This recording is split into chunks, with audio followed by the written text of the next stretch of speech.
Hey, welcome everybody back to another edition on RggiTV of Put That On Some. I'm Reggie. I'm over here at AG. Of course, I got my big bro with me. I'm introduce him. That's Big Lou. And say what's up, Big Lou. What's going on, everybody? How y'all doing? Good to be back. Ready to have some wonderful conversations with y'all, and get some perspectives. But yeah, happy to be back. For sure. Of course, remember, don't forget to like, share, subscribe. For those that have been rocking with us, I appreciate y'all. And all the new folks, man, thanks for stopping by and stepping in with us. So we appreciate y'all. First topic. I just want to start off. Give me a second here. I haven't had a chance to address the Sonya Massey incident that happened a few months back. Of course, that was big. It was all over the internet and everywhere else. So just briefly, I just want to say rest in peace and my condolences to the family and everybody affected by that. In the coming weeks, real quick, we learned a lot of things about that incident in regards to that particular individual. So, we know about it being inside hits and things about that, him having incidents, with his wife, the officer's wife, I should say, and Sonya Massey in the hospital earlier because the wife was a nurse. So we know that there's other aspects and there was another motive to it. And then I just hope that, justice prevails in one of these situations, where we don't have to feel like we're coming out on the bottom, on the short end of the stick, because this is a clear incident where a person just had the ill intentions and had a history of it. So, again, that's all I really had to say. I'm going to just throw it over to Lou and just, check your thoughts on what you think. Man, that was really devastating for, I'm sure her family, devastating for the Black community as a whole. When situations like that happen, man, it really touches a lot of folks. You know why? Because it's just something that is, for one, it's wrong. Everybody can see it's wrong, but it happens way too often, unfortunately. Right. So we have too many situations like this where we have to come together and, have these conversations or whatever because another innocent person got killed. He was 30 years old. His name was Sean Grayson, I believe, from Sangamon County Sheriff's. After him, going to jail for that situation or whatever the case might be, I'm sure he probably just like maybe awaiting bond right now, or I'm not even sure exactly what's going on because I'm sure he has to have, go through a trial and a whole nine. Right. But, he sounded like he was maybe get another opportunity. And I'm just thinking to myself, like, man, for a situation like that, there definitely, in my opinion, shouldn't be any second chances. Not condolences and, unfortunately, we have too many of these situations, like I said, that happen. But hopefully, this can be one of the ones that'll help bring, a cease to situations like this, man, because it's just ridiculous. Yes, sir. Also wanted to, bring some, I guess some high spirits to the conversation or whatever, because, it's a time like no other, in August, when football season is getting ready to come back, so I really wanted to talk a little bit about, preseason training camp, kind of just changing the conversation a little bit, but ask you a little bit. I'm going to talk a little bit about it, but I also wanted to hear from you on what you thought. We got a few preseason games coming up, I believe this Thursday. The Lions and the Giants are going to be playing. Panthers and the Patriots supposed to be playing, I believe, both at around 4 o'clock. So it's exciting knowing that football is actually officially here. I believe my Packers, as you can see behind me, I represent that pack.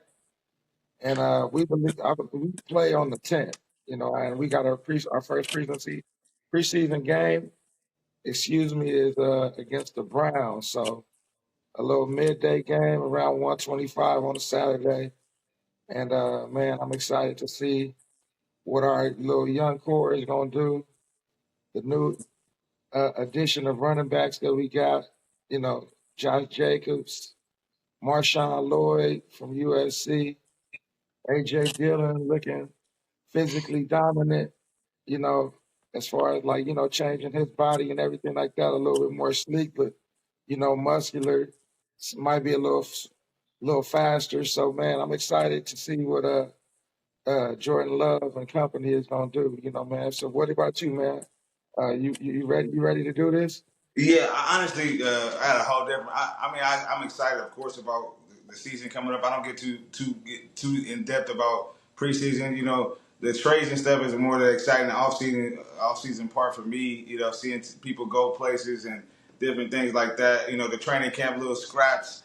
You know, that kind of stuff I like. You know, sometimes I seen the fight at the Steelers training camp with somebody else, and it was another training camp, you know, where where they had the co camps where another team practices against another team, you know. So I like to see that kind of stuff, you know. I mean, my big takeaways from Bucks landing. So we had a couple of injuries in training camps with some key people, which is tough. You know, I think it was one of our linebackers, Diaby, I believe. I think it's his second year. He got injured in training camp, and you know, it just sucks when you always have key players that, you know, when you're trying to practice and go hard, and you know, you go through those situations. But you know, it's a part of the deal. You know, next man up. It's good to see the excitement about it. You know, I'm not really sure how it's going to go as far as the TV and stuff like that, and you know, the TV games and being able to see my team and all that without getting, you know, the red zone and all that. But the good thing about it is, you know, they played well last year, so they should get they got a few national games this year. You know, I'll get to check them out. And you know, I'm excited, you know, about with the opportunity with second year with Baker and you know, Mike coming back, got Chris Godwin and everybody, all the whole crew's coming back. So I mean, I'm excited about it. But it seems like it's, you know, one of those things where let's just get to it. That's what I was talking about. Like, let's just get to the season. I'm ready to see what's cracking. You know, Yeah, I'm ready, man. Our first game is gonna be in Brazil, you know, against them right. Eagles for a Friday night game, man. So I'm excited, you know. For sure. For sure. You know, and staying on the topic of, you know, sports, we moving into the NBA.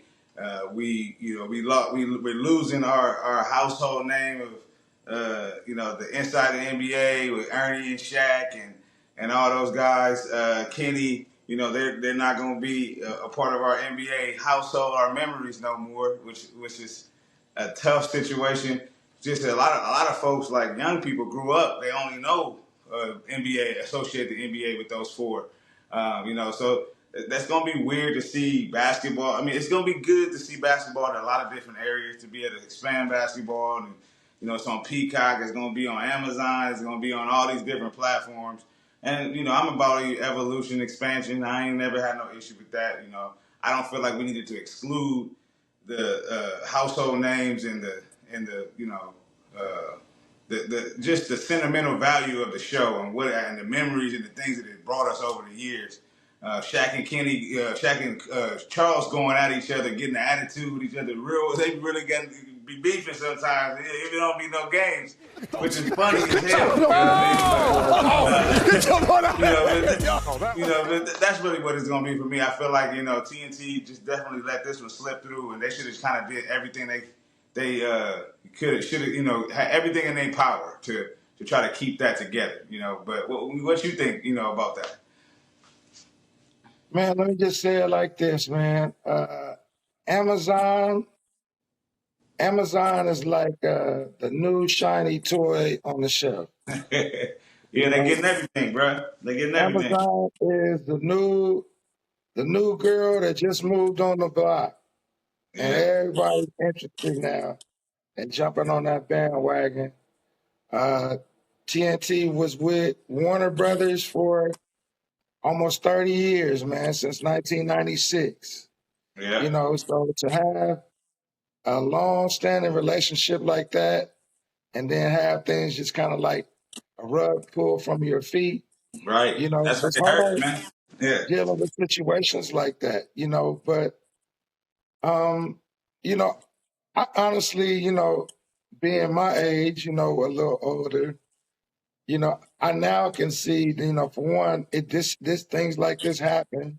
It's very rare when you hear a household name because you're talking about years or decades that people may have been on TV, or I remember, just stuff like The Price is Right, you know what I mean, and just Right. in the Right. ballpark and just hearing names, or even just keeping it in the baseball realm, like Vin Scully. You know what I Right. mean? Hearing a voice like Vince Scully for the Dodgers, is crazy when he's no longer the voice anymore. Yeah. So but the people had to get adjusted to not hearing that voice Yeah. anymore and move on. And he's a much bigger name than, any of those guys, even though That's true. they did give us some wonderful years though. You know what I Right. mean? They brought their own flavor, but Chick Hearns, you know, Chick Right. Hearns, forever, man. You know what I Right. mean? And now there's a It got to end generation of sometime. kids Yeah. that don't even know Chick Hearns. You know what I mean? Or the history of him with the Yeah. Lakers It's being there inevitable. when Jerry Buss had got the team and all of those things like that. So I think, this is just an unfortunate situation because we kind of grew up with Shaq and Charles, you know what I mean? They're, at least in my age group, you know what I mean? They're maybe a little bit older than me, you know, 50s, but Right. it's gonna be hard to see our guys go, man. For sure. I mean, that's like you said, all facts. Business is business. Things happen, and like you said, you can't, nobody's immortalized. So, sometimes things, come to an end, and it's tough to see them go. But I can't. We can't deny that that's something that hurts. So yeah, Right. it's definitely gonna hit us hard.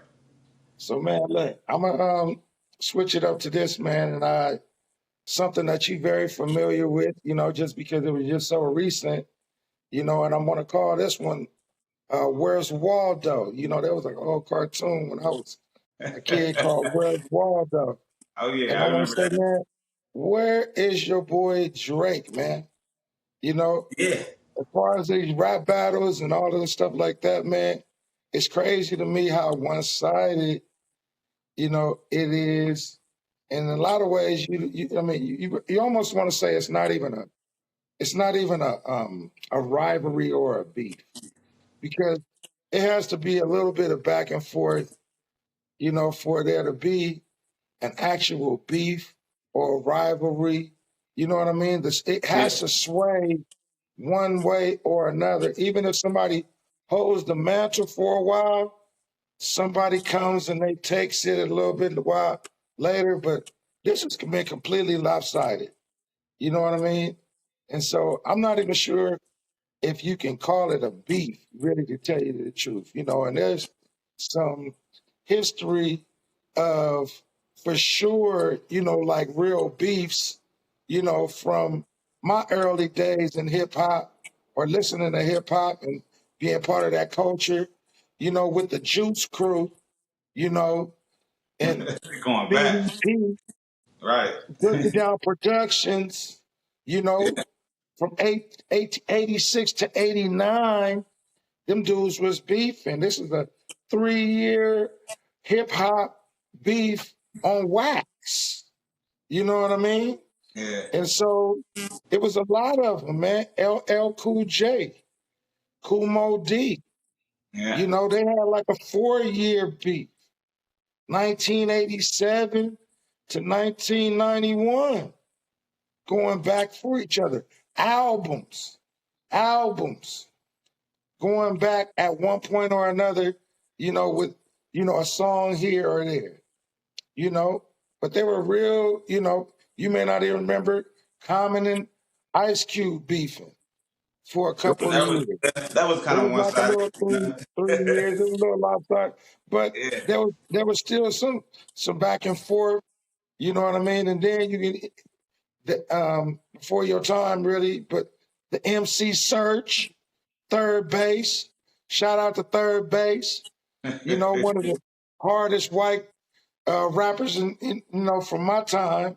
Yeah. You know what I mean? And MC Hammer. MC Hammer actually had a beef. You know, him and MC Search used to go at each other. But this is one of those things where I'm saying it wasn't just somebody just lay somebody down and you never Right. got a response. You know, I don't see this being as much of a, you know, because it's so lopsided. It ain't much of a beef, you know. But I want to get your take on what you think about this little rap battle or so-called rap battle. Well, I mean, you know, initially was some back and forth. Drake had a couple of things to say. Definitely not my boy. I mean, you know, West. I was with Kendrick from the jump. I mean, you know, ever since Section 80 and going all the way back. I already knew what time it was. You know, but uh, you know, Drake has some other outside things, and I think that's where the disappearance come from.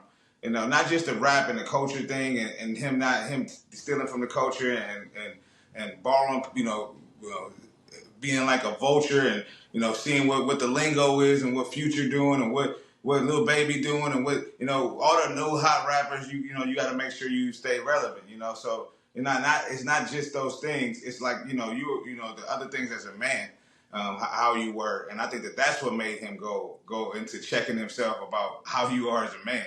I mean, the artist is last, you know, because what Kendrick did to him is about dissecting him down to the core of a person, and that ain't had nothing to do with rapping, brother. You know what I mean? So Mm-hmm. I think that was a lot of where his disappearance come from, and honestly, moving on, like you talk about all the other beefs. You know, I was a part of the LL Cool J, you know, cannabis beef, and Eminem, with 50 and Ja Rule, you know, where 50 destroyed and killed Ja Rule's career the same way.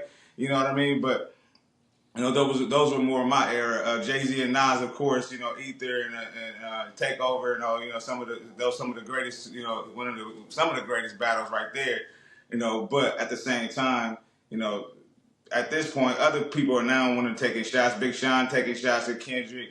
You know, other little rappers, you know, will want to take shots. But that's what happens, you know, when you get up on top. You know, people try to, you know, get their name out there by, you know, taking shots at the one at the top. You know, and now Kendrick has got to be in a position to where he's ready to defend that, though.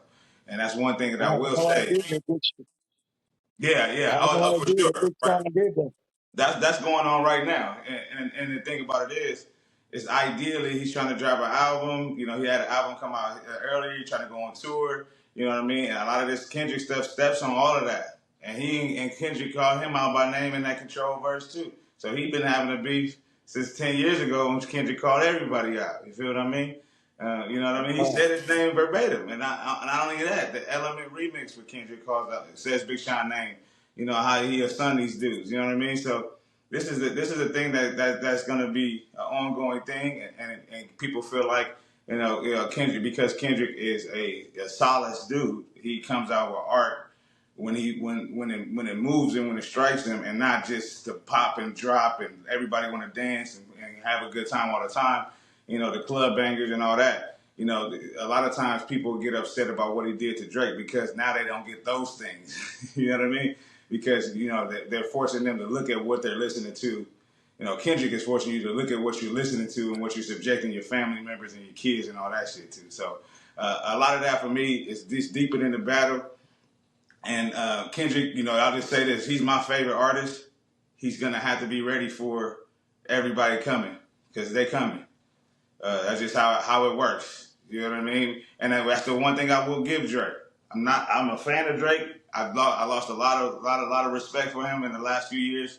And honestly, I was a fan of more early Drake than later Drake. But still, I can't say that I didn't have him on my playlist and all that. You know what I mean? The same way.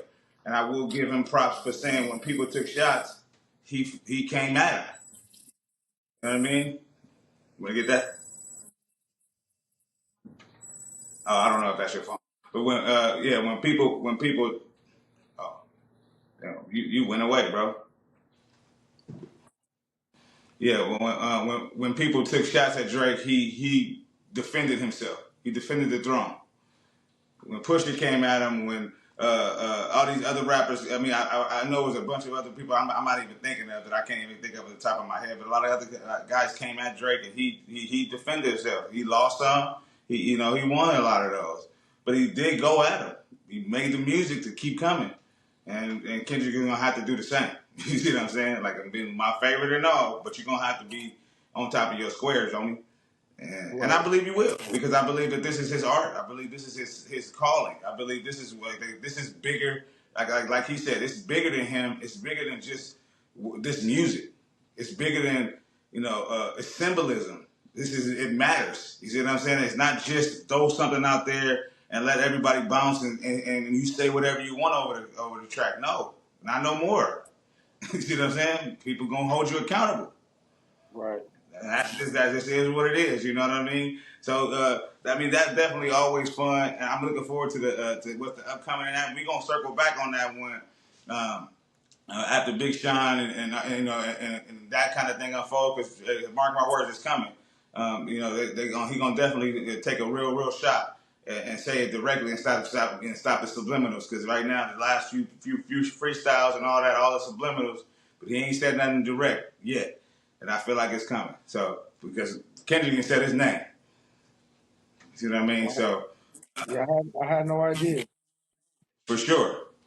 For sure, and that'll take I'm gonna switch it up one more time when we're talking about switching gears here. I'm gonna put that on something, talking about the Olympics, bro. And I know that's a hard turn, but when I think about it, it's more so just what is going on right now, the energy, everything going on around, like all the other the gold and just the stories around it. I mean, real quick for me, my major highlights, because there's so many different things. We can sit here and forever talk about the different, all the different events and different things that have happened. But I'm gonna give my top couple of highlights. Of course, already off top, USA men's basketball. I'm always gonna be interested in that and what they're doing. They went undefeated in the bracket play or whatever, or pool play or whatever it was to get their seeding to get the number one seed. I think they start playing. I think they play again tonight, or they play either tonight or tomorrow night. So I mean that Katie Ledecky, I mean she got like 100 medals for women's swimming.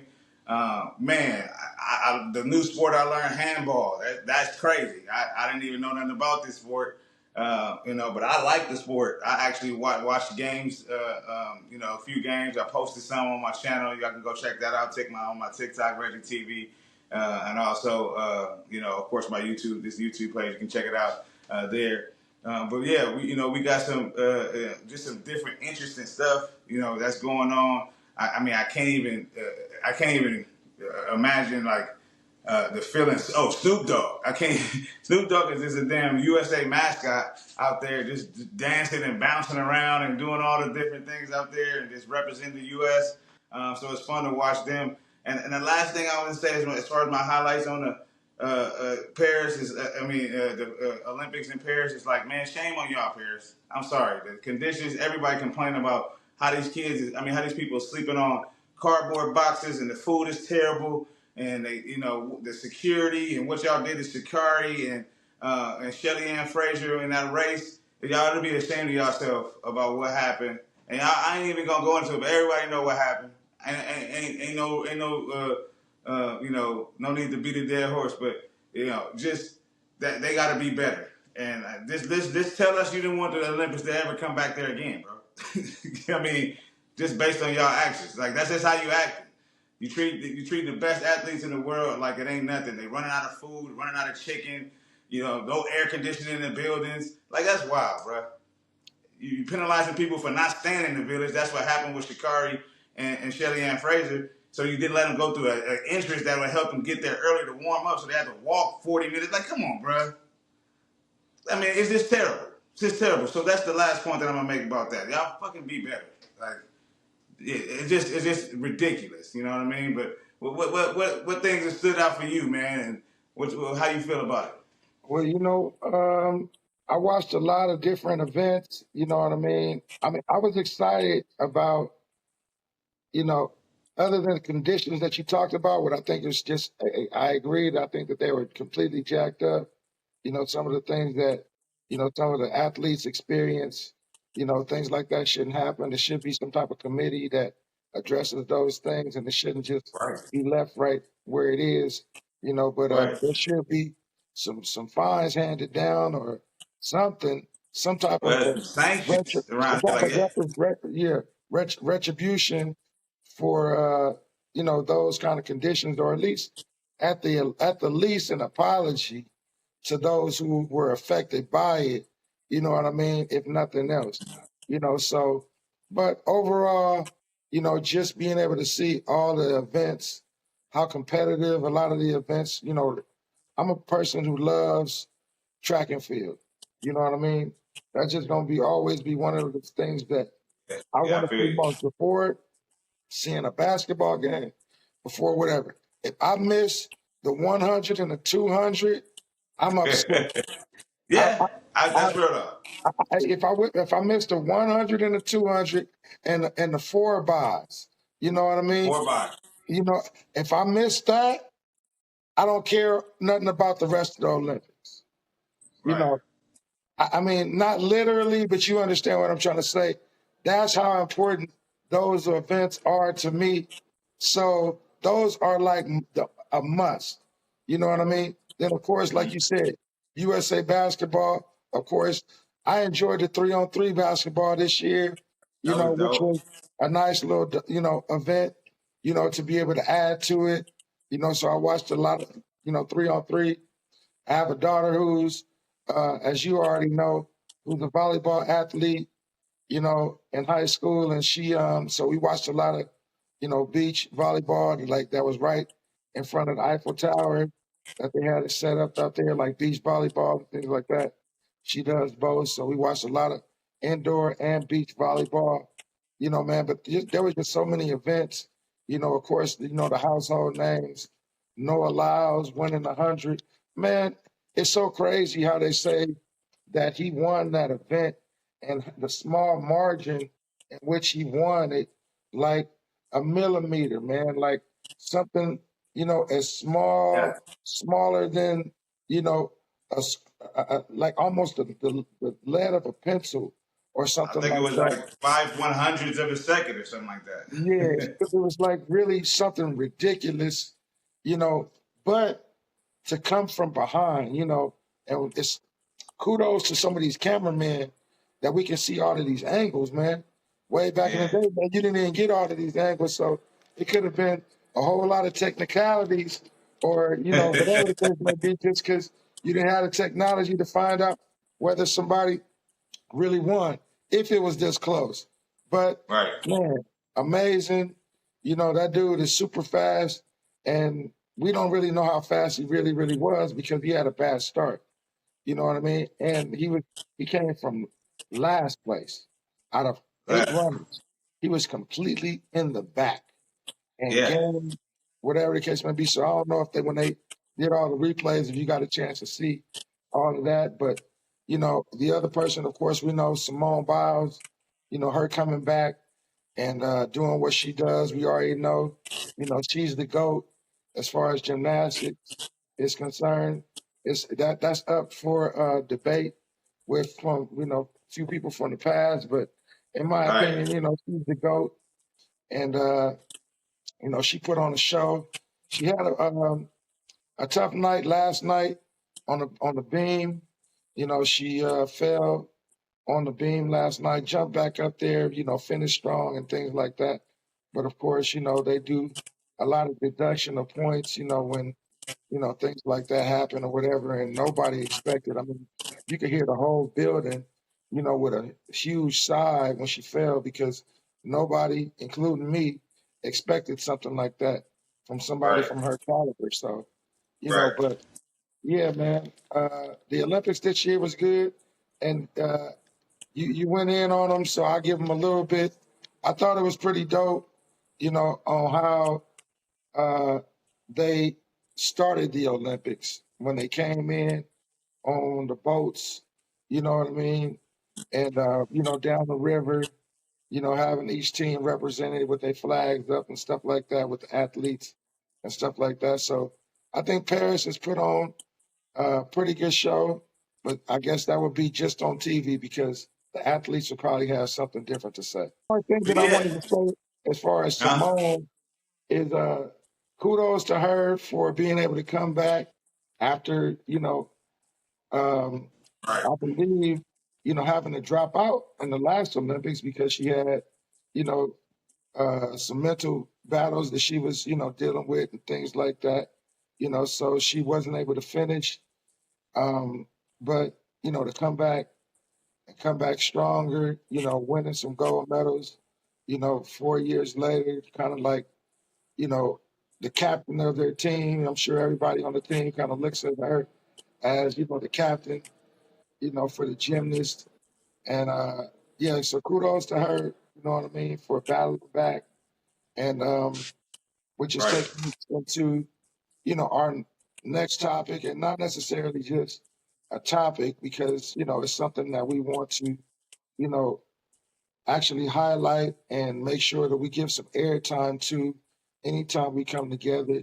And that's really talking about us, as far as our mental health or men as a whole, and things that we're doing or share some things that we're involved in that'll help, to um that'll help us with our mental health, to make sure that we're good, whether that's a person you check in with, whether that's your exercises, whether that's, yoga or, meditation, whatever people do, we just want men to know that they're okay and that somebody's thinking about you, man, and that we love you guys out there, man, and somebody's thinking about you, so uh Reg, you can throw something in there as well, as we close out, Yeah. but yeah, everybody, y'all take care of yourselves, gentlemen.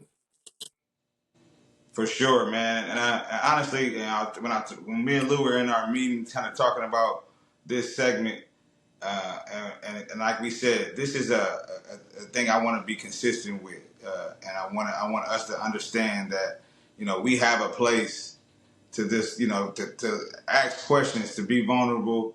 You know what I mean? As men, a lot of times we don't feel like we get that space. You feel like a lot of times you're under a lot of pressure, and a lot of times you don't feel like people understand. So this is one of those things where we want to do a mental. Like I said, for me, it's a men's mental health check-in. In our community, we a lot of times mental therapy is not necessarily taken as serious as it should be, and it's getting a lot more serious nowadays. But it can be a lot better, and I feel like this is my way of doing my part. Of being an olive branch to young men. I mean, young women. That's not excluding, but I mean, my focus here is men and black men. But again, all men, just having a place where they feel like, hey, man, not gonna be judged and not gonna be put in a position where you don't feel like your voice matters and that you can't express something that's bothering you or that you feel like is a challenge, because sometimes we just feel like we got to carry everything. So. Like my brother said, man, we love y'all, bro. Tap in with us. And until next time on the next episode, man, put that on something. I'm Reg. That's Big Lou. We appreciate y'all. Holla.